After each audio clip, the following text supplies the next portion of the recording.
我不知道你们去故宫时有没有看见公猫，我去的时候找了一下午，别说猫了，连猫毛都没见着，气得我甚至怀疑他们把猫藏起来了，又或者故宫里压根就没有猫。事情是这样的，去年1月9号，趁着去北京出差的功夫，我专门去了一趟故宫。至今仍记得当天故宫刚下过雪，雪景很美，但我根本无心赏雪，我是去找猫的。可当天我在故宫里转了整整4个多小时，除了看到一张不让喂猫的警示牌以外，一只猫都没看到。询问保安时，保安明确表示没有猫，无奈最后只能悻悻而归。烦死了！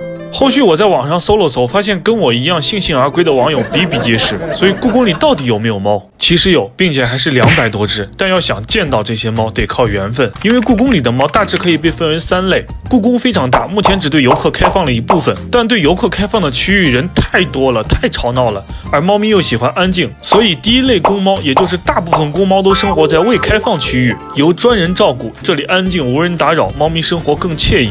因此第一类公猫我们是见不到的。当然也有一部分不怕人且喜欢热闹的猫咪经常出现在开放区域，比如我们熟悉的公猫景小仔和他的小伙伴们，他们一般会出现在延禧宫和景仁宫附近。除此之外，大白猫嘚嘚也会经常出现在珍宝馆入口处。这就是第2类公猫，但只占很小很小一部分。第3类公猫更潇洒，据故宫工作人员说，他们只有吃饭时会出现，吃完就走，平时在宫里各处溜达，神龙见首不见尾，甚至有人在房顶上看到了它们。